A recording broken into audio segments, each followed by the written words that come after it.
Well, hi there folks, it's Matt Hayson here looking at everything impacting the Sydney property market this week. Well, we're less than 2 weeks into spring and already we've seen an amazing sale, and that was executed at 148 Livingston Road in Marrickville. Now Marrickville, it's going from strength to strength, this suburb, quite amazing. It was sold by Alex Mastoris and Santos Sulfaro, who'd been working behind the scenes with this vendor for many months, just dialing in the ideal campaign and how to launch it perfectly. And what was delivered was a one of a kind in excellence, in design, in style and in luxury.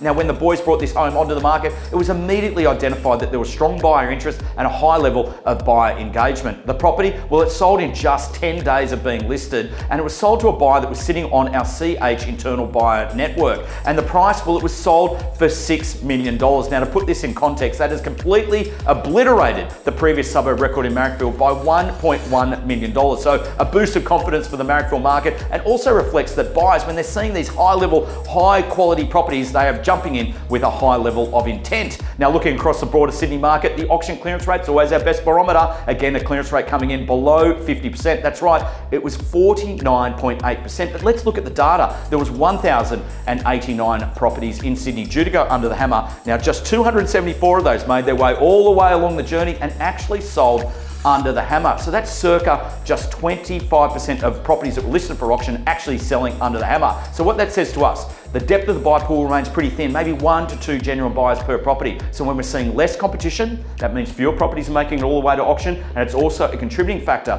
while we are seeing this subdued auction clearance rate that's been in play now for many, many months.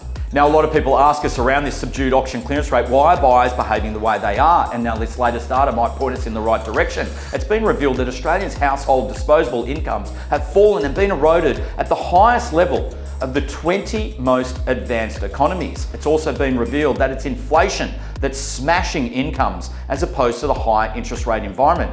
In fact, Australians' incomes rose by an average of 6.2% for the year, but 4.4% of that has just been obliterated by higher inflation in goods and services, as opposed to just 1.3% being eroded as a result of the higher rate environment. Now, as a result of that, Australians' buying power is back at 2017 levels, and it's not expected to recover for at least 2 years. So that suggests to us that it's got buyers just sitting back on their heels, and they're certainly looking to identify value before jumping into the market. It's also an important message if you are looking to sell this spring, that buyers like to see value, so you need to be very conscious of that. But when they do see it, they are acting, and acting swiftly. So that leads us in this weekend, folks. We've got some amazing properties coming to market, some great properties also going under the hammer for auction, and our entire team looks forward to seeing you out and about, and I'll catch you all next week. Thanks for watching.